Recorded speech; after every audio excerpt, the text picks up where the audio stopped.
Good morning student. आज marketing research की class में रिपोर्ट राइटिंग प्रतिवेदन लेखन किसे कहते हैं उसको हम समझेंगे।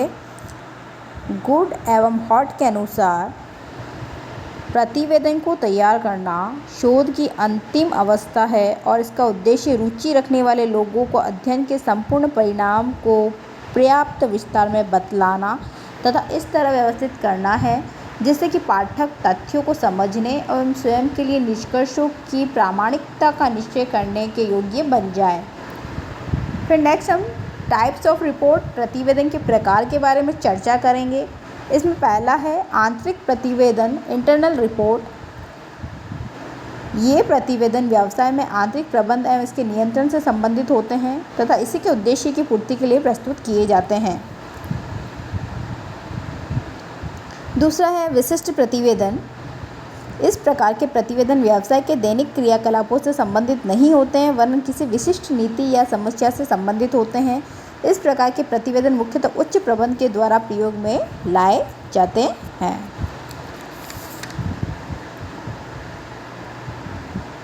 नेक्स्ट है एक्सटर्नल रिपोर्ट बाह्य प्रतिवेदन। ये प्रतिवेदन व्यवसाय में रुचि वाले बाह्य व्यक्तियों के लिए तैयार किए जाते हैं ताकि वे व्यवसाय के संबंध में सूचना प्राप्त कर सकें। बाह्य उपयोग के लिए बनाए जाने वाले प्रतिवेदन अत्यंत संक्षिप्त होते हैं किंतु ये बहुत ही महत्वपूर्ण सूचनाएं प्रस्तुत करते हैं। स्तरीय प्रतिवेदन लेवल रिपोर्ट्स। इसमें विभिन्न स्तरीय प्रबंध को दिए जाने वाले प्रतिवेदन सम्मिलित किए जाते हैं। प्रतिवेदन लेखन के उद्देश्य या कार्य ऑब्जेक्ट्स और फंक्शंस ऑफ रिपोर्ट राइटिंग। सूचनाएं प्रदान करना, चुनाव में सहायता करना, दूसरों के निष्कर्षों का प्रमाणीकरण करना, ज्ञान वृद्धि के लिए, प्रामाणिकता की परीक्षा, भावी शोध कार्यों के लिए उपयोगी, लाभदायक क्रियाशीलन में आवश्यकता या सहायता, नियंत्रण कार्य को सरल एवं प्रभावी बनाना। नेक्स्ट है आदर्श प्रतिवेदन लेखन के लक्षण। सरल भाषा का प्रयोग। प्रतिवेदन को लिखते समय में सरल और उपयुक्त भाषा का प्रयोग करना चाहिए। संक्षिप्तता। किसी भी रिपोर्ट को लिखते समय उसमें संक्षिप्तता का होना आवश्यक है। उपयुक्त शीर्षक।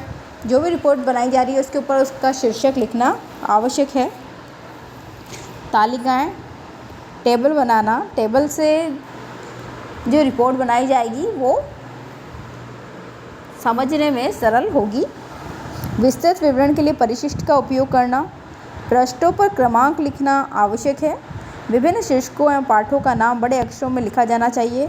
उपशीर्षकों की अपेक्षाकृत छोटे अक्षरों में लिखा जाना चाहिए।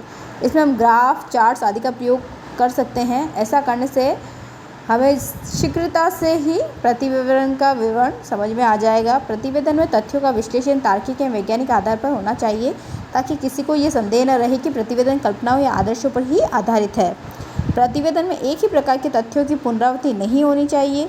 शोधकर्ता प्रतिवेदन में ऐसे सुझावों को प्रस्तुत कर सकता है जो निष्पक्ष होने के साथ साथ अधिक रचनात्मक एवं उपयोगी हो। शोध की कठिनाइयों, सीमाओं तथा समस्याओं का वर्णन भी प्रतिवेदन में किया जाना चाहिए ताकि प्रतिवेदन में कृत्रिमता न आ जाए। इससे ये लाभ होता है कि भविष्य में किए जाने वाले शोध कार्यों के लिए ये महत्वपूर्ण निर्देशन का कार्य करते हैं।